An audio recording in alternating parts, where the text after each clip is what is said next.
자, 600페이지 갑니다. 자화합작 7원칙 갈게요. 자, 자화합작위원회에서 7가지 원칙을 발표했습니다. 하나씩 보겠습니다. 첫 번째, 삼상회의 결정에 의한 민주주의 임시정부를 수립할 것. 두 번째, 미소 공동위원회를 속개를 요청하는 공동성명을 발표할 것. 속개, 계속해달라는 뜻이에요. 예, 계속해주세요. 뭐 이런 거. 아까 1차 때 수습됐잖아요. 그 다음에 토지개혁, 유상몰수, 그 다음에 무상분배 밑줄 긋고요. 네.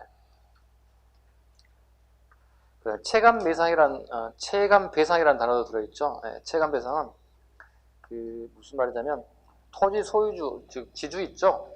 지주가 가진 토지가 있을 거 아니야. 이것을 좀 할인해서 등급을 달리해서 판매해달라는 뜻이에요. 사들이는 일이에요. 국가에서. 다시 한번 체감배상이란 지주가 가지고 있는 토지를 등급을 좀 매겨서 1등급, 2등급 매겨서 국가에서 등급 차등의 있게 그 토지를 매입하는 방법을 체감배상이라고 불러요. 그러니까 국가에서 일괄되게 한 평당 얼마 가져가는 게 아니라 등급에 차이가 있다는 거지. 좋은 땅이 있고 좀 나쁜 땅이 있을 거 아니야. 쉽게 얘기해서 저 위에 산꼭대기 땅하고 아무 필요 없는 땅이잖아요. 산꼭대기 땅. 농사도 짓기도 어렵잖아요. 바로 저수지 밑에 아주 물이 쫙쫙 흐르는 땅은 아무래도 등급도 좋아질 거 아니에요. 약간 차등을 두고 매입하자. 이게 체감배상이에요. 이런 방식을 통해서 했다. 아까 했던 부분이죠. 유상, 몰수, 무상분배. 취지는 좋지만 굉장히 비현실적이고 이상적이다. 니을번 친일파와 민족 반역죄를 처리할 조례를 만들어내자. 그다음에 정치범 석방과 테러 행위를 중단하자. 입법기구의 기능과 구성 방법을 본 합작위원회 작성 실행하자. 시옷번의 별표, 디귿번 별표, 니은번 별표, 니은, 디귿, 시옷번 세 가지예요. 세 가지 꼭 잡아야 돼요. 언론, 출판, 집회, 결사. 보통 이게 민주주의 원칙에 꼭 들어가는 게 언론, 출판, 집회, 결사의 자유잖아요. 거기에 특별하게 교통과 투표가 들어가 있어요. 교통과 투표의 자유를 절대 보장해달라. 교통이라는 얘기 뭐죠? 마음대로 이동할 수 있는 길을 만들어달라는 얘기가 되는 거고요. 투표는 앞으로 자화합작 7원칙에서 국민들의 투표라는 행위를 통해서 정부를 만들어내겠다는 걸 밑에 기반을 깔고 있다 보시면 되겠고요. 실패 이유 갑니다. 실패 이유 가끔 나오니까 꼭 보셔야 돼요. 트루먼 독트린. 아까 잠깐 언급드렸죠. 소두에.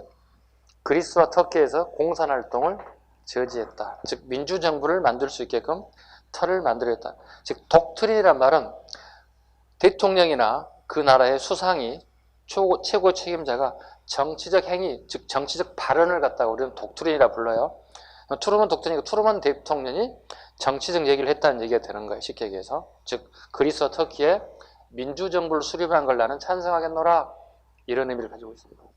자, 나왔어요. 소련 싫다가 나온 애들 어떻게? 경제적인 예우가 좀 필요하겠지. 그게 뭐예요? 마샬 플랜입니다.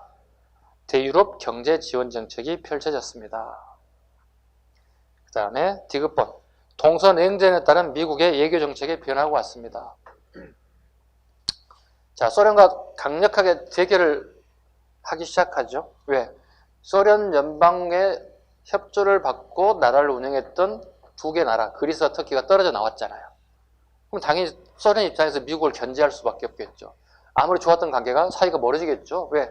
그 나라의 이데올로기와 이념이 바뀌어가는 상황이잖아요. 이런 부분들 때문에 서로 좋아질 수 없는 단계까지 가게 되었다. 그럼 2차 미소 공동회의는 당연히 결렬됐다. 왜?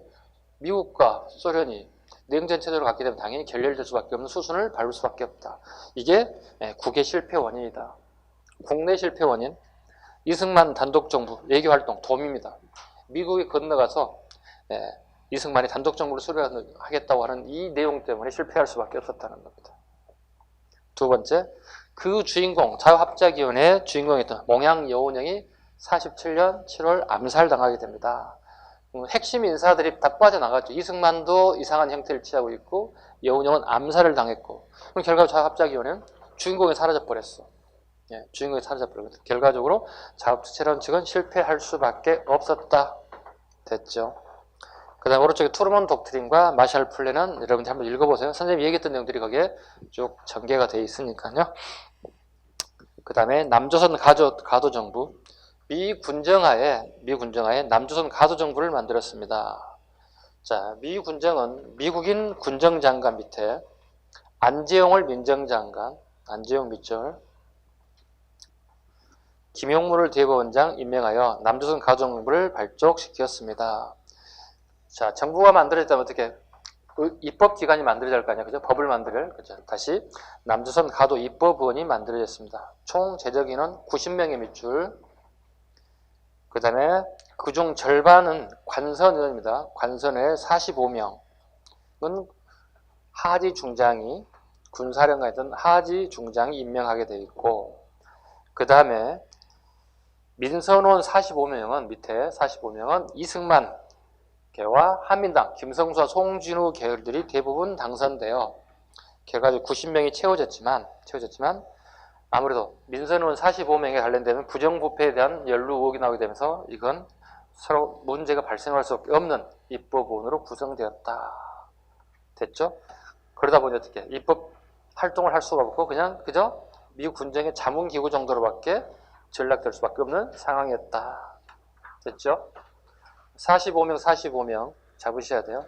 안재홍 잡으셔야 돼요. 안재홍 잡으셔야 돼요.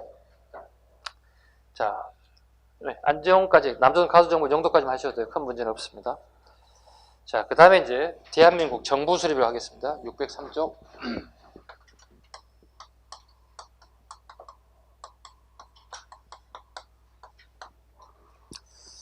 자, 이제 유엔에 관련된 부분이 나오는데 최근 유엔에 관련된 문제는 5년 동안 나온 적은 없습니다. 일단 알고는 가자고요.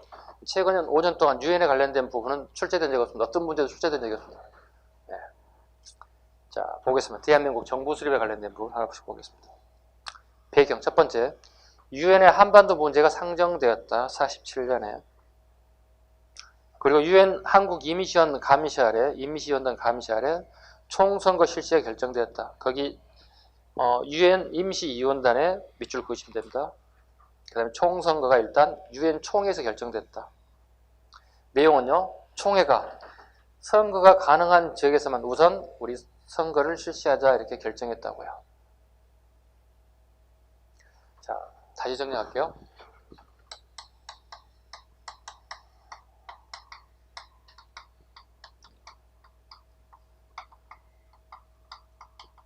총선이 결정됐어요. 총선거에 정부를 수립해야 된다는 얘기잖아요. 자, 총선은 뭘 뽑는 거죠? 입법원을 뽑아야 하잖아요. 그죠? 직접 국회의원을 뽑는 거야. 자, 봐봐. 우리나라 지금 현재 정부가 있어요? 없어요? 없죠. 무정부죠. 정부가 없잖아. 정부를 세워야 되잖아요. 정부를 세우기 위해서는 국회의원들을 선출해야 한다고요. 이게 일명 재헌 국회의원들이에요. 헌법을 제정하는 국회의원을 뽑자는 거지. 국회의원들이 하면 제일 먼저 해야 할 게 뭐겠습니까? 가장 상위법이 뭐예요? 여러분 배웠다시피 헌법을 만들어야 돼요. 왜? 가장 권력이 되는 법이잖아요. 한나라에. 자, 제일 먼저 나오는 게 뭐죠? 대한민국 헌법 1조 1항에 대한민국은 민주공화국이다. 리퍼블릭 코리아잖아요. 대한민국 민주공화국이다. 이게 나오잖아요. ROK잖아요. 이걸 만드는 입법원들이 만들었는 얘기죠. 자, 우리나라는 민주정부를 만들겠다는 뜻이죠. 그리고 공화정, 국민의 투표라는 행위를 통해서 대표를 뽑겠다는 제도를 만들겠다. 그 다음에 통치체제를 어떻게 할 것인가 만들어야 할 거 아니야. 어차피 공화국이기 때문에 왕이라는 자체가 사라져버리고 없어졌지 이제. 그래서 대통령제를 할 건지 내각 책임제를 할 건지 결정해줘야 할 거 아니야. 그죠? 우리 어떻게 결정했어요 여기? 대통령제를 하겠다고 하는 거잖아. 자, 입법원들이 선출된다고요. 그리고 헌법을 만들고 그 다음에 대통령제를 하겠다는 얘기지. 그럼 대통령제를 갖다가 국민이 직접 선거를 할 건지 국회의원들의 투표를 하는 간선제를 할 건지 결정된다고. 이 간선제를 결정된 거야. 우리 초기 헌법에 간선제를 결정됐다고. 이게. 자, 입법원을 유엔 총회에서 총선이 결정됐다고요. 자, 봐요. 그렇다면 우리는 아무런 정부가 없어요. 공무원 자체가 없어요. 아무것도 없으니까. 무정부니까 조직이 없어요. 그렇다면 선거를 갖다가 유엔에서 감시단이 와야 된다는 거예요. 감시단. 왜? 가장 중요한 게 초기 없는 정부에 대해 가장 문제되는 게 뭐냐? 부정선거죠. 부정선거가 의심되는 거잖아요. 권력을 가진 사람들이 부정선거를 통해서 당선되려고 할 거라거든요. 감시단. 정확하게 감시단을 파견하겠다는 거야. 우리나라에 왔어요. 유엔 감시단이. 자, 남쪽은 문제가 없어요. 남쪽은 문제가 없어요. 잘 오셨어요. 잘 보시고 잘 감시해 주세요. 근데 문제를 보죠. 북쪽에, 북한의 북쪽에 입국이 불허돼요. 오지 말라는 거예요. 결과적으로 우리나라의 총선은 꼬여버렸지. 무엇 때문에 꼬인 거죠? 북쪽에 반대로 꼬여버렸다고. 북한 애들은 원치 않는다고. 그럼 결과적으로 유엔 총회는 실패. 그 다음 결정사항이 유엔 소총회의. 유엔 가입 모든 것이 총에서 결정된 것들이 결정 안 되고, 그 다음에 요 소위원회에서 소총회에서 다시 결정된 게 뭐예요? 선거가 가능한 지역에서라도 먼저 선거를 치르자. 이게 이제 선거가 가능한 지역 결과적으로 얘기하는 거 뭐겠어? 남한밖에 없지. 남한을 얘기하는 거잖아. 북한은 감시위원단 오는 걸 거부하겠다고 얘기한 거니까. 그래서 요 결과 남한에서만 선거가 치러지게 됐다는 거죠. 근데 남한 전체가 다 이루어지질 못해요. 반대하는 곳이 있어요. 제주도 서귀포를 포함한 일부 지역이 반대예요. 남한 모두가 선거를 댄 건 아니에요. 이게 선택지 장난에 치기 딱 좋은 지문들이 나온다고요. 예. 유엔 소총의 결과 남한만의 단독 선거 이런 지문을 맞는 거예요. 예. 이런 지문 맞는 거예요. 근데 이런 게 혹시 그 상황에 맞는 단어가 들어간지 안 들어간지 꼭 보셔야 돼요. 제주도 서귀포를 포함한 일부 지역이 선거가 이루어질 수 없었다 정도도 알아두셔야 됩니다. 자, 전개 상황 보겠습니다. 2번입니다. 김규식이 남북 협상을 통한 정부 수립을 주장했다. 하나의 정부를 수립을 주장했다. 그래서 남북 재당이라는 말은 모두 제자예요. 정당을 가진 모든 정당이 사회단체 지도자 협의회에 참여하자는 거예요. 이게 48년 4월이에요. 평양 갑니다. 평양에 가서 누구를 만나겠다는 얘기죠? 김일성과 김두봉을 만나겠다는 거예요. 그래서 갑니다. 우리 대표들도 갑니다. 남쪽의 대표들이 갑니다. 하나의 정부를 필요한 사람 누구죠? 김두봉. 하나 더. 넘버 2 김규식 간다고요. 그 다음에 이 사람도 간다고요. 조수왕도 간다고요. 조수왕도 간다고요. 부형 저도 갈게요.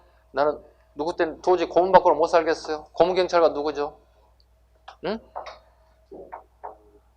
노독수레 때문에 못 살겠다고 하신 분 계시나요? 고문경찰 노독수레 때문에 나 못 살겠어요 하는 사람 누구예요? 김어몽도 이때 같이 따라간다고요. 형 저도 같이 가면 안 될까요? 네, 좀 특이하죠. 김구형 부를 수는 없잖아요. 구형 이렇게 부른다고.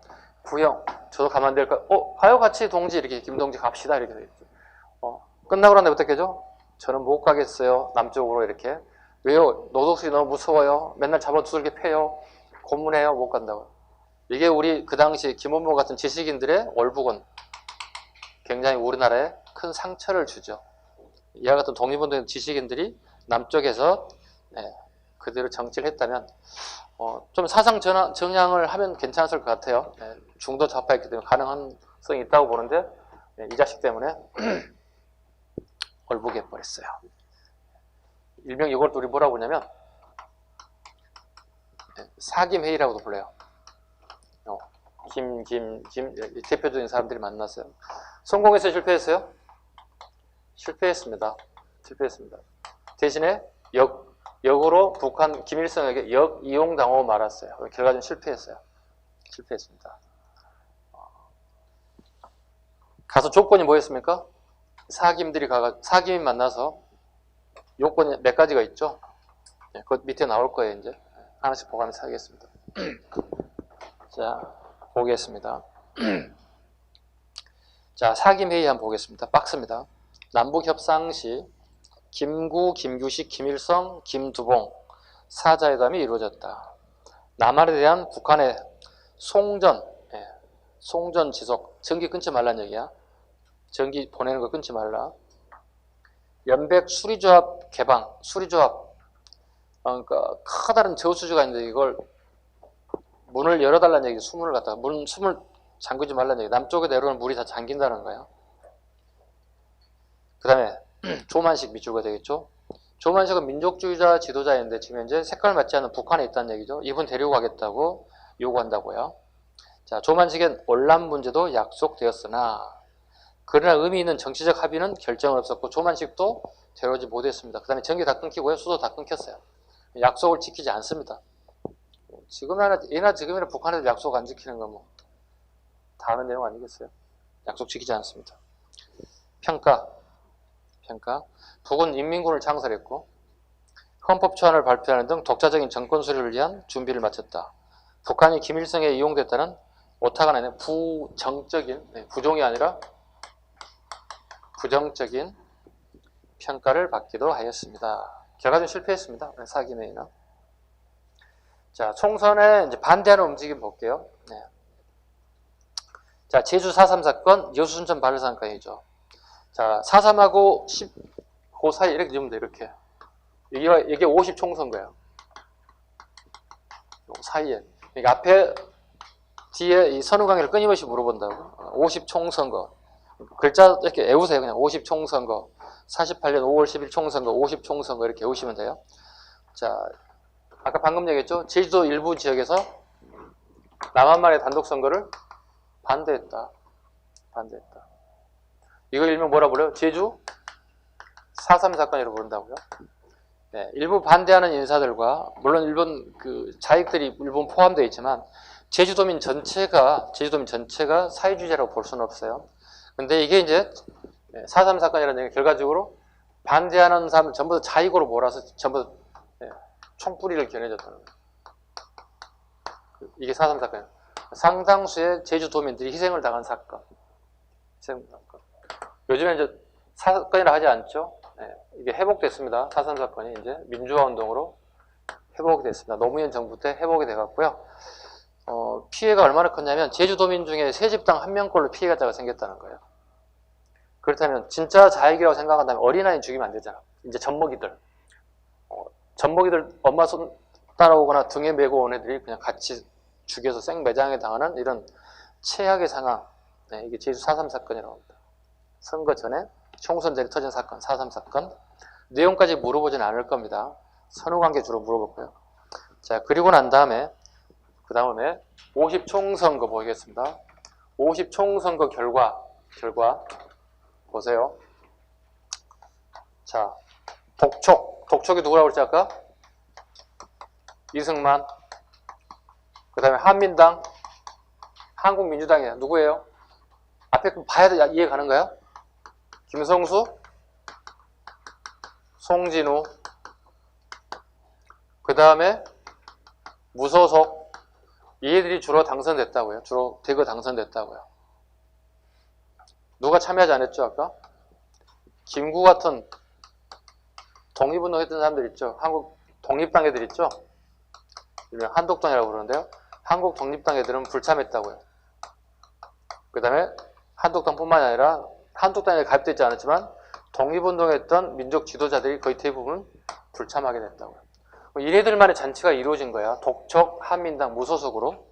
무소속이 가장 당선 많이 되긴 했죠. 그 다음에 독촉, 이승만. 자, 봐봐요. 이네들이 쉽게 해서 재연 국회의원이 된 거라고. 재연 국회의원. 그리고 7월 17일 날 헌법을 공포한다고. 그리고 7월 17일 날 빨간 날이라고 쉬잖아. 이 날을 뭐라 불러요? 재헌절이잖아. 말 그대로. 재헌절. 헌법을 제정한 날이에요. 우리나라 최초의 헌법을 제정한 날이에요. 대한민국 나라. 그래서 기념하기위해서 만든 게 7월 17일. 앞으로 재헌절 이렇게 하셔야죠. 7월 17일 빨간 날 쉬는 날 이러지 마시라고. 아니 국사 공부하는 사람들이 하는 사람 최소한 이 정도 의 정도는 알고 오늘 재헌절이에요. ROK 만들 때 이런 사람들이 활동했던 날이에요. 이렇게 만들어야 되잖아요. 자, 이 사람들에 의해서 법이 만들어졌다고요. 아까 방금 얘기했던 ROK. 대한민국은 민주공화국이다. 대통령을 뽑는 것은 간선제라고 했다. 잘 보세요. 함정 봅니다. 자, 7월 17일 헌법이 공포되고 헌법이 공포되고 재헌 국회의원들이 당선이 됐다고요. 자, 기억 잘하세요. 재헌 국회의원들이 당선됐다고요. 국회의원들이 당선됐다고. 이 선거는요. 여기에서 이승만이 당선된 거 아니라는 사실 기억하셔야 돼요.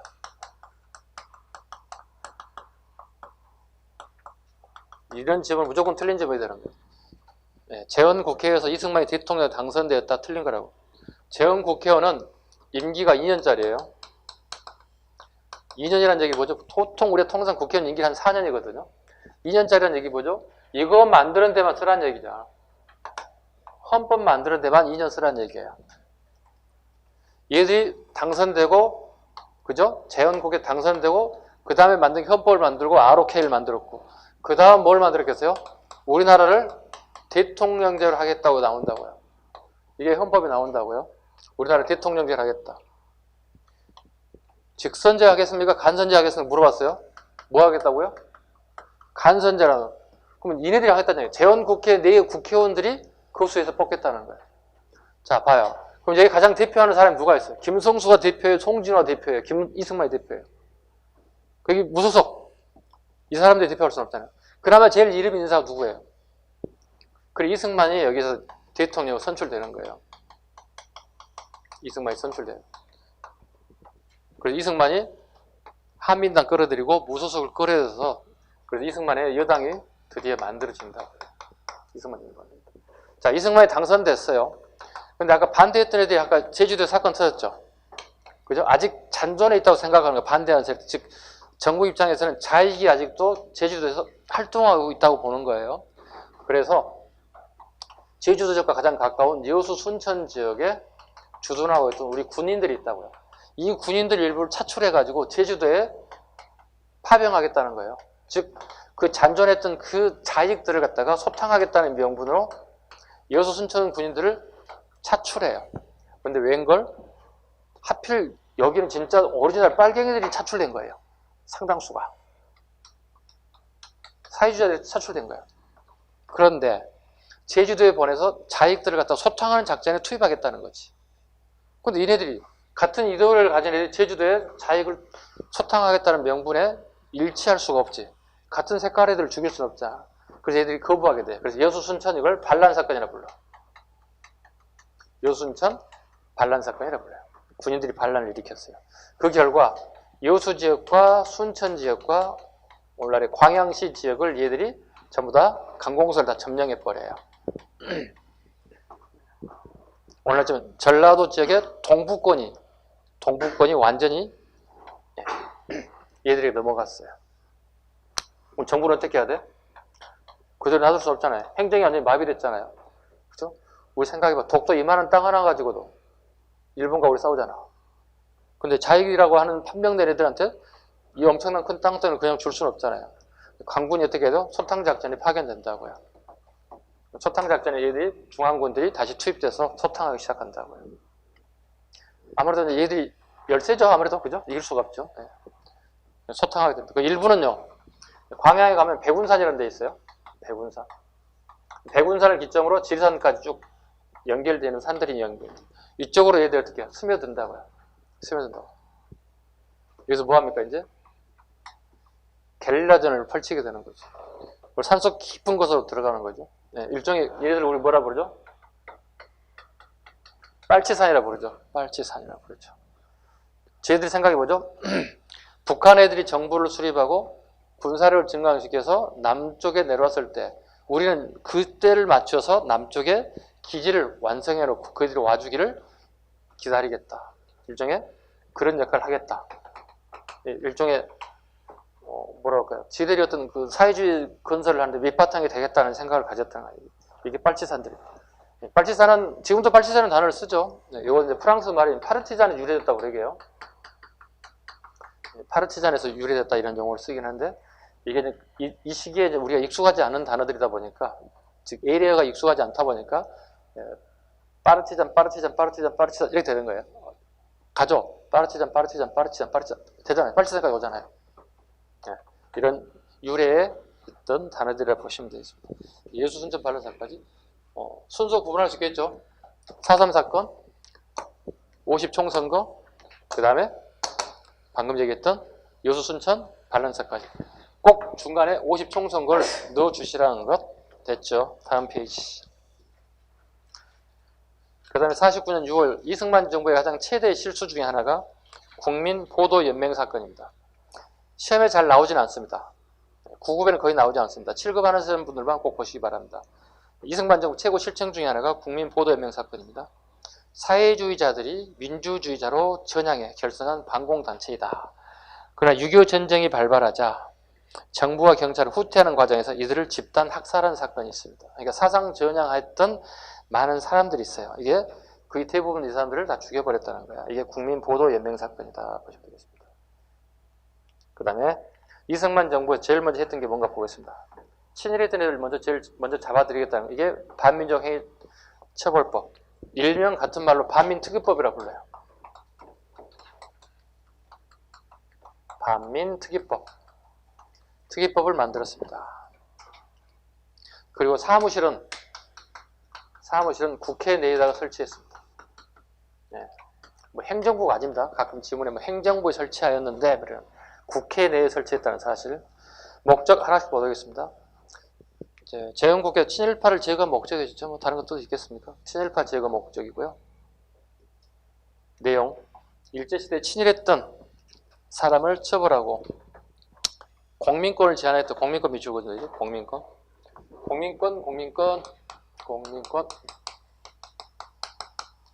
참정권입니다. 같은 말로. 참정권을 제한하겠다. 공민권을 제한하겠다. 자, 실행. 국회의원 10명으로 구성됐다. 10명의 밑줄 것이고, 국회의원 밑줄 것이고, 국회의원 10명으로 구성되어 있고, 반민족행위 특별조사위를 국회 내에 설치했다. 국회에 밑줄 것입니다. 그리고 국회에 밑줄 긋고 밑에다가 행정부 X적거나 가끔 행정부 내에 설치했다. 이런 지문이 나와요. 그 다음. 반발. 반공정책을 우선시하던 이승만 정부의 소극적 태도 밑줄고, 그 위에다 적극적으로 X합니다. 말장난 계속 나와요. 적극적이 아닙니다. 소극적입니다. 이승만 정부의 소극적 태도와 국회의원들이 남노동과 내통했다는 국회 뿌락치에 밑줄 긋습니다. 국회 뿌락치 사건. 뿌락치라는 말 우리가 잘 쓰지 않는 일본식 용어입니다. 일명 우리말로 번역하면 간첩. 우리말로 번역하면 간첩입니다. 국회 뿌락치 사건을 조작하였습니다. 이게 무슨 말이에요? 자, 재헌 국회의원 일부가 자액, 즉 사회주의자로부터 선거 자금을 받았다는 뜻이야. 그 선거 자금을 이용해서 내가 당선됐다는 거야. 그러니 너도 마찬가지로 빨갱이라고 보는 거지. 이게 일명 국회 뿌락치 사건이야. 국회 첩자, 스파이를 만들어버린 거죠. 이게 일명 국회 뿌락치 사건이다. 가장 좋은 게 뭐예요? 반공이거든요. 왜냐면 이데올로기 상황에서 반공만큼 써먹을 수 있는 게 좋은 요소가 없거든요. 아, 쟤 빨갱이야. 낙인 찍히면 끝나는 거거든, 이게. 이런 국회의원이 당선하는데 당선 그 비용을 전부 다 저희들한테 받은 거 아니야? 이렇게 만들어버리는 사건들, 국회 뿌락치 사건. 자, 그 다음에 친일 세력의 방해 공작. 그 다음 핵심 증거. 일본 경찰 간부들의 반민특위 사건이 발생하였다. 즉, 일본 경찰이 아니라 친일했던 경찰들이 있죠. 그게 그대로 우리나라의 경찰로 넘어와요. 웃기는 것은 친일 경찰이 엄청나게 많았습니다. 그럼 그 애들 다 자르면 되는 거잖아. 그리고 다 집어넣어서 친일 분자로 다 몰아내서 깜빵 보내면 되는 거잖아. 근데 웃기는 것은 경찰 할 사람과 군인 할 사람이 가장 중요하거든. 왜? 치안을 담당해야 되는가. 정부가 수립됐는데 군인을 뽑으려고 하니까 군인이 전부 다 친일했던 애들밖에 없어. 그럼 새로 뽑으려 했더니 무슨 문제가 발생한 줄 아세요? 언제 뽑아서 언제 교육시키냔 말이야. 또 문맹이야, 문제는. 국민 90%가 문맹이라고. 책을 읽지 못하는데 교육을 시켜서 무슨 말인지 이해할 수 없다는 거예요. 경찰 마찬가지야. 경찰을 새로 뽑으려고 하는데 다 문맹이야, 우리 백성들이. 90%가 문맹이야.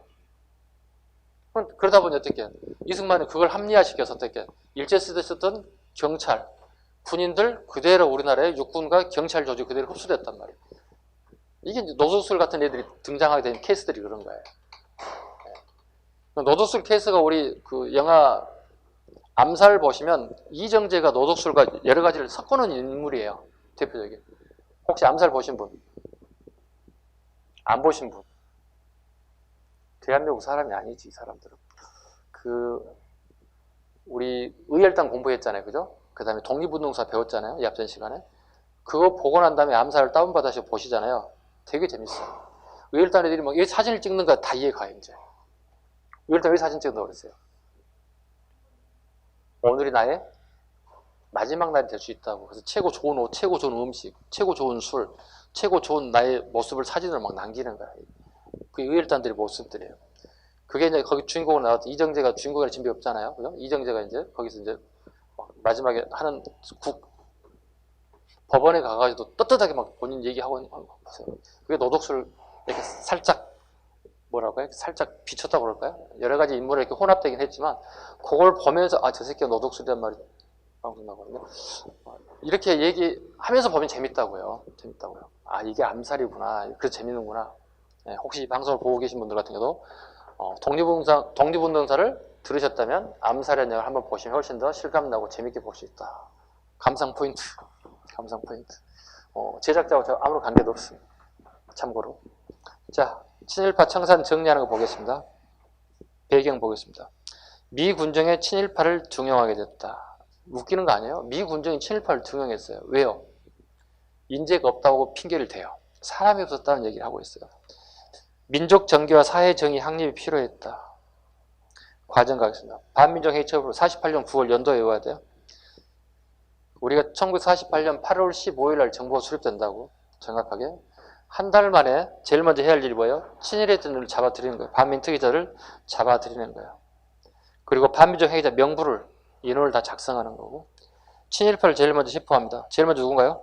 박흥식, 노독술, 이강수, 그 다음에 체린 같은 인사들이 결과갑니다.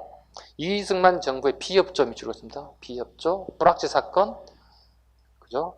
그 다음에 반민특위 사건, 반민특위 사건에 사무실 가서 집기를 다 뒤엎고 난리 불수 치는 거. 결과적으로 2년짜리 반민특위법이 1년 만에 쫑나는 실패하게 됐다 보시면 되겠습니다. 자, 됐죠. 자, 반민특위법까지 됐고요. 자, 쭉 넘겨가겠습니다. 611페이지 대한민국 정부 수립.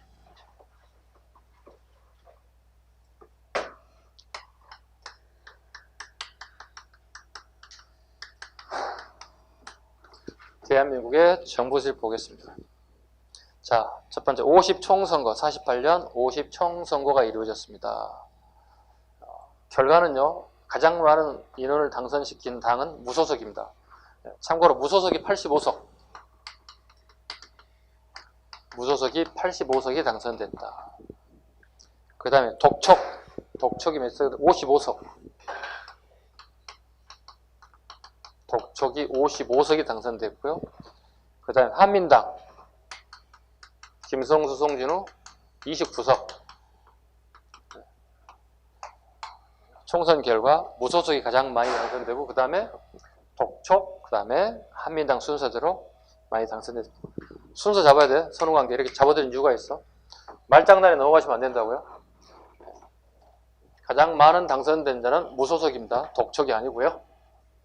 그렇게 하나 잡으시고 그 다음에 자, 과정 보겠습니다. 남한의 단독 총선이 실시됐고 그 다음에 남북협상 자익 세력이 불참을 했고요. 남북협상파와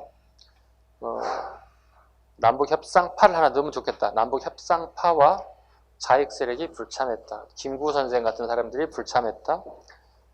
자익 세력도 불참했다. 자, 그 결과 이렇게 당선이 됐다. 그 다음에 재헌국회가 구성되었다. 그리고 나라 이름을 대한민국이라고 하였다. 나라를 대한민국이라고 하였다. 그 다음에 재헌국회는 대통령의 이승만을 선출했다. 간선제, 가로 열고 간선제. 계속 나옵니다. 재헌국회에서 이승만이 당선된 게 아니에요. 재헌국회에서 간선제에 의해서 이승만이 대통령으로 선출된 겁니다. 아셨죠? 재헌국회의원을 뽑는 것에서 이승만이 당선된 거 아니에요. 기억 잘 하셔야 돼요. 대한민국 정부 수립 48년 8월 15일 날 정부가 수립됐습니다. 그리고 유엔 총회는 한반도를 선거를 통해 수립한 유일한 합법정부를 승인했다. 이건 한 20년 전 기출문제를 보면 맨 이런 문제밖에 안 나와요. 대한민국 정부 합법 정부고 북한은 합법이 아닙니다. 이거 강조하다 보니까. 근데 요즘 이런 거 안 나옵니다. 일단 있다는 정도는 잡으시고요. 북한 정부 가볼게요. 북한 정부 수립. 처음에 나오진 않지만 봐야 돼요. 북조선 임시위원회 발족 46년 2월. 토지개혁 등 사실상 정부 역할을 수행하였고 조선민주주의인민공화국이 48년 9월 9일 날 만들어져요. 자, 잡아야 돼요.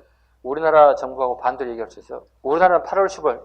자, 조선민주주의인민공화국 밑에다가 대한민국 임시정부는 1948년 8월 15일. 우리가 좀 빠르다고 봐야 되겠죠. 그죠?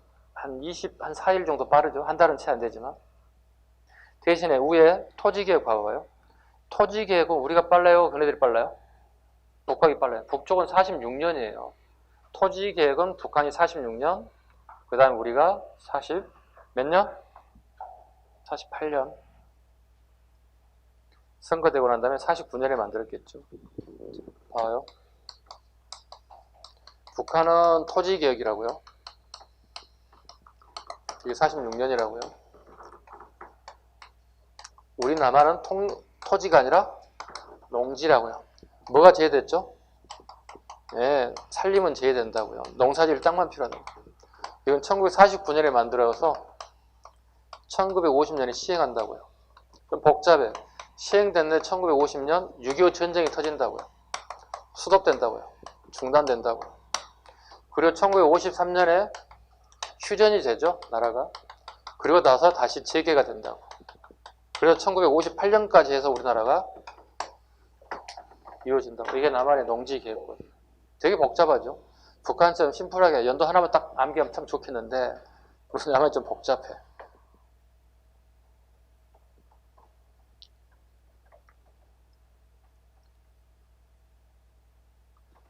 다시 교재 갑니다. 그 다음에 친일청산 노동 노력과 농지개혁. 네, 정리됐고요. 미군정의 농지개혁. 자, 미군정 농지개혁 하지 마시고요. 요것만 하면 될 것 같아요. 이 미군정 시기 유일하게 했던 게 신안공사예요.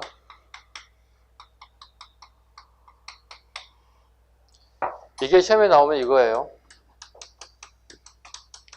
이승만 정부 시기에 신안공사가 설립됐다. 이거 틀리다고요? 이거 아니라고요? 미군정 시기에 신안공사가 설립됐다고요. 이게 일명 미군정 시기에 경제정책이에요. 미군정 시기에 경제정책을 실천한 기구가 신안공사라는 뜻이 되는 거예요. 도대체 신안공사는 뭔데요? 동양척식 주식회사의 다른 이름이에요. 네, 다른 이름이에요. 어느덧 네임이에요. 네, 동양척식 주식의 다른 이름을 신안공사로 개칭만 했을 뿐이에요. 그리고 여기에 인원들이 있죠. 동척의 인원들이 그대로 신안공사로 인수인계가 된다고요. 이건 결과적으로 신안공사는 경제정책 성공할 것 같아, 실패할 것 같아? 실패합니다. 실패합니다. 왜? 미국 애들이 우리를 몰라도 모르는 거야. 즉 일본 애들이 했기 때문에 일본 애들이 성공했다고 판단했기 때문에 이렇게 하면 되겠지. 근데 우리는 일본하고 성공하고 싶어서 성공이 아니었잖아요. 일본 애들 강제로 우리를 총칼을 들이대서 밀어붙여서 성공시킨 거지. 일본 애들이 원하는 걸 얻었겠죠. 그러나 총칼이 들이대지 않는 상태에서 우리는 어떻게 해요? 미군정했던 이대로 신안공사의 경제정책이 먹힐 리가 없지. 이건 실패한 정책이에요. 여기서 요것만 딱 잡으세요. 미군정 시의 경제정책 딱 신안공사 하나밖에 없어요. 함정파는 것은 요거라고. 이승만 정부 시기에 신안공사가 설립되어 경제정책을 주관했다. 이런 지금 무조건 틀린 점이라고. 아셨죠? 자, 아니, 선생님도 그렇게 출제를 해요. 그 다음에 제일 밑에 2번 봅니다. 미군정 농지개혁 중에 기속재산의 불화. 자, 기속재산은 다른 말로 이렇게 얘기합니다. 적산이라고도 합니다. 같은 말이에요. 기속재산은 적산이라는 표현도 씁니다. 일본식 한자 방법들입니다. 적의 재산이라는 뜻입니다. 일본 애들이 농사짓다 도망가는 그 땅을 뭐라 부를까? 적산? 농지라고 그러겠지. 적산 농지라고 그랬지. 적의 재산. 얘들이 농사짓다 말고 얘들이 공장에서 공장 돌리다 말고 나라가 망하자 몸만 열심히 도망가 버렸다고. 그 땅과 공장 우리나라 그대로 지탱하고 있다고. 그 미군 애들이 그 기속재산, 즉 적산을 어떻게 처리할 것인가 그 법을 만들었다고. 이걸 적산농지법 이런 표를 친다고. 자, 보겠습니다. 자, 기속재산의 불하의 밑줄 그으면 되겠죠. 불하란 말은 헐값 매각이라는 단어예요. 헐값으로 팔았다. 일본식 한자니까 어쩔 수 없어요. 번역하면 이렇게 써있습니다. 헐값 매각했다. 싸게 팔아넘겼다. 자, 기속재산은 우선적으로 분배하였으나 제대로 시행되지 못하고 일제시대의 기업이나 기속업체들의 관리들에게 넘어갔다. 기업가 밑줄 보시죠. 주로 친일 기업가들. 아까 박흥식이라든가 채린 같은 사람들에게 넘어갔다는 거예요. 그리고 기속업체들의 관리들에게. 이게 뭐냐면 자, 봐봐. 이 공장이 있어. 이렇게 연기가 나는 공장이 있다고요. 자, 여기 사장들은 다 일본으로 도망갔다고. 없다고. 여기 이제 우리 조선 사람이 공장장을 하는 사람들이 있다고. 공장장 총책임자는 사람들이 있다고. 이 사람은 공장을 운영을 하지 못해봤지만 공장 운영하는 부분, 돌아가는 부분 잘할 거 아니에요. 공장장이니까. 그죠? 이런 사람들이 적산에, 즉 기속재산을 갖다가 헐값에 매각받았다. 눈치 빠른 사람들. 그리고 이 사람들이 장기간에 걸친 분할 납부를 통해서 10년 정도 분할 납부를 하게 되는데 분할 납부를 끝나면 이게 자기 재산이 되는 거야. 자, 10억의 이 공장을 우리가 매입했다면 벌어서 1년에 1억씩만 국가에다가 납부하게 되면 이 공장 10년 뒤에는 이 사람 공장이 된다는 거야. 이렇게 해서 기업을 만드는 사람들 상당수가 우리나라 재벌들이 많다는 거야. 기업인들이 많다. 그래서 가끔 우리 할아버지한테 농담해요. 그때 뭐 하셨어요, 할아버지? 되게 막 할렘지. 아니, 그냥 농담이에요, 할아버지. 그걸 꼭 다큐멘터리로 받아들여서 이렇게, 가끔 제가 농담하다 혼났던 기억이 납니다. 이미 돌아가신 고인이 되셨지만, 이렇게 얼굴 인상 쓰셨던 장면이 기억납니다. 농담했다 거의 맞아 죽을 뻔한 상황이 되죠. 다음 페이지. 기속농지 처리. 48년. 이건 거의 출제되지 않습니다. 철도 노동자 파업. 1946년에 노동자 파업도 있었다 정도. 그 다음에 이제 농지개혁법. 이미 다 어느 정도 끝나버렸어요. 북한은 뭐라고 했죠? 토지개혁법. 우리 남쪽은요? 농지개혁법. 자, 보겠습니다. 자, 제1공화국의 경제적 기본 방향법, 경제 기본 방향. 소작제 철폐. 소작제 철폐 밑줄 그어야 돼요. 소작제가 철폐돼야 되죠. 왜? 좋은 제도 아니잖아요. 대신에 어떻게? 소작농들이 뭘 줍니까, 지금 다? 농사질 땅을 다 주잖아요. 그럼 소작제 당연히 철폐돼야지. 땅 주인이 다 됐으니 철폐돼야 되겠지. 그 다음에 농업과 공업에 대한 균형 발전, 기업 활동의 자유, 사회보장제도 실시, 인플레이션 극복 등을 설정하였다. 인플레이션 밑줄 그으면 되겠지. 인플레이션 아까 일어난 이유를 말씀드렸지. 그죠? 우리나라 인구는 늘어나는 반면에 공장에 생산될 물품이 많지가 않기 때문에 인플레이션이 발생할 수밖에 없었다. 농지개혁법 49년 6월 아까 요 조금 되면 돼요. 49년 50년 시행 6.25 때 수업 중단 휴전 50년 휴전 그 다음에 다시 재개 58년까지 해서 완성됐던 게 남쪽의 농지개혁법. 자, 방법 보겠습니다. 자, 니은번 보세요. 니은번 하나, 둘, 셋, 넷째 줄을 보시죠. 지주에게 해당 농지의 연 수확량의 150%로 5년간 연부 상환하였다. 자, 수확량의 150%, 50% 쭉 밑줄 그어봐. 수확량의 150%, 5년간 연부 상환하였다.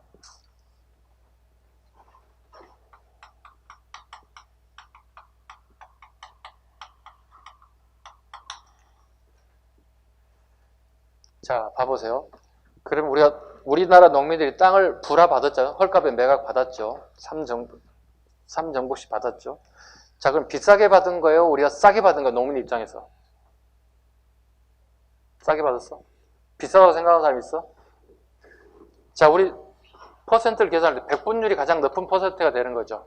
그죠? 100분의 몇 이렇게 가는 거니까. 이 정도가 되면 적당한 거죠. 그죠? 근데 이렇게 되면 뭐 된 거죠? 비싸게 받은 거예요.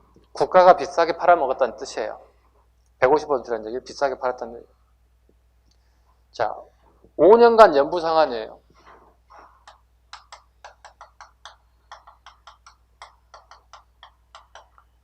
5년간 매년 갚아야 된다는 뜻이에요. 5년간 연부 상환이라는 뜻이에요. 굉장히 비싼 가격에 불화를 받았어요. 자, 그 밑에 하나, 둘, 세 번째 더 내려가 봐요. 자, 결국 땅가격, 지가는 5년간 연간 수확량의 150%, 즉 1.5배죠. 1.5배를 상환하게 됐다. 기억하실 것? 비싸게 받아먹었다는 거, 국가가 비싸게 받아먹었다는 거. 농민의 부담이 그때는 땅 준다는 그런 재미있는 상황 때문에 그냥 지나갔겠지만 갚다 보면 계속 갚아야 되는 상황이 되다 보니 어떻게 비싸게 내가 비싸게 받았구나 하는 사실을 알게 됐겠죠. 이 정도까지 하면 되겠습니다. 자, 남북한 농지 개혁 비교 보세요. 자, 613쪽에 자, 했던 것들 다시 한번 정리해 보겠습니다. 자, 남한은 49년 6월에 법이 제정되었고 50년에 실시되었다. 실시됐죠. 그리고 난 다음에 특징 중에 쭉 봐봐요. 남한의 특징 보시면 6.25 전쟁으로 중단됐다가 다시 53년에 재실시됐다. 북한 보시죠. 북한은 46년이고요. 46년이고. 개혁안. 우리는 농지개혁안이라고 얘기하고 북한은 토지개혁. 북한의 토지라고 하는 이유는 뭐죠? 전 국토가 대상이 되는 거고 우리 남한의 농지개혁은요. 산림과 임야는 제외됐어요. 산림과 임야는 제외. 순수하게 농지 한에서만 개혁했기 때문에 우리는 소유 상한선이 3정보, 북한은 5정보까지 갔다. 3정보, 북한은 5정보. 자, 원칙. 남한은 유상매수, 유상분배. 돈 주고 사고, 돈 주고 받고. 그 다음에 북한은요. 무상몰수, 무상분배. 이때까지만 해도 북한은 뭐라 해야 되죠? 무상분배니까 사유재산이 인정되고 있다. 그죠?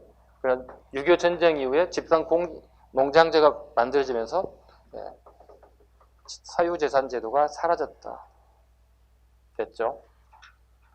자, 6.25 전쟁 좀 쉬어갈까요? 6.25 전쟁부터 좀 쉬어가겠습니다. 좀 쉬겠습니다.